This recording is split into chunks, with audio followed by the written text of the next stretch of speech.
And while the Mumbai police have launched a probe into alleged molestation of Preity Zinta by her former boyfriend Neswadia, they will soon record statements of IPL CEO and others, even as the industrialist rejected the charge of false and baseless allegations. In a new twist of events in the Preity Zinta Neswadia case, the Marine Drive police investigation team is now going to record Preity Zinta's statement on the molestation charges.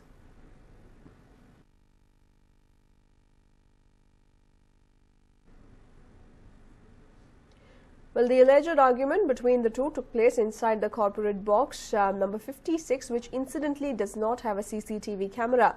While this CCTV footage shows Preity at the stands moments before she allegedly Neswadia of publicly abusing and misbehaving with her, the footage may not be able to prove anything. The police, which was heavily depending on the CCTV footage, will now have to solely rely on statements of the eyewitnesses. The probe team, headed by an inspector, has begun examining the CCTV footage of the incident.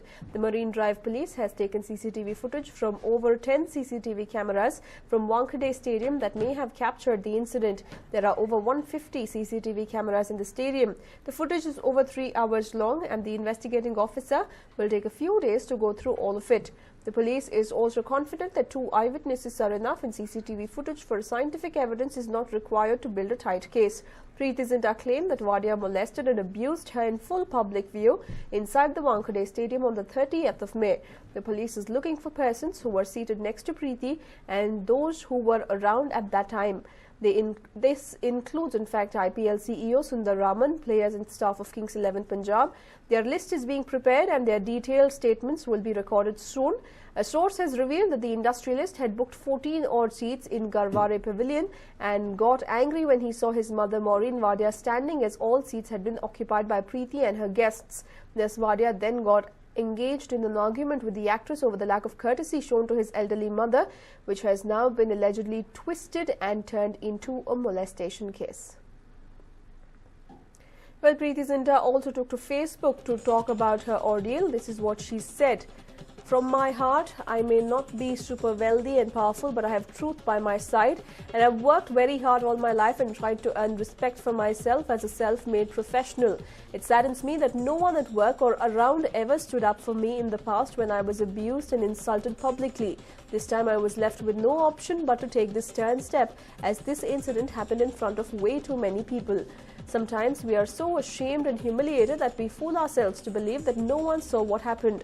Everyone always looks away as if they don't exist, or then we don't exist. People are embarrassed just enough to look away, but not too embarrassed to intervene. Ironically, what happened at Wankhede is being diluted by every other fabricated story about my character except the truth of what happened. I'm sure the witnesses will speak the truth, and I trust and believe that the police will do their job fairly and quickly. No woman likes to be involved in a controversy like this, which makes her open and vulnerable for all to take a dig at. I have worked for over 15 years in the film industry and have never been subject to such humiliating behavior, and for that I really want to thank all the men that worked with me. Through all our highs and lows, my head was always held high. Every human being has a limit to how much they can take. Some of us foolishly call it strength and try to look ahead, focusing on the positives of work and life. All these years, I have never said anything about him in the media, but now I have no choice. I humbly request the media and my supporters to please focus on the issue and the incident that happened in Wankhede and not turn this and me into a TV soap. This is not easy for me, and my intention is not to harm anyone, but simply to protect myself and to stand up for myself. I don't want any sympathy from anyone, but I will sincerely appreciate it if people do not try to take away my dignity in the process of my fight for respect at my workplace. I think after all these years, I deserve it, and I'm not asking for too much. Thank you. Well, this is what Preity Zinta put up on her Facebook page. She went on to state that all through her life, people have not stood up for her whenever she has been humiliated and embarrassed. But this was way too much for her to handle, and that's the reason why she took such a stern step.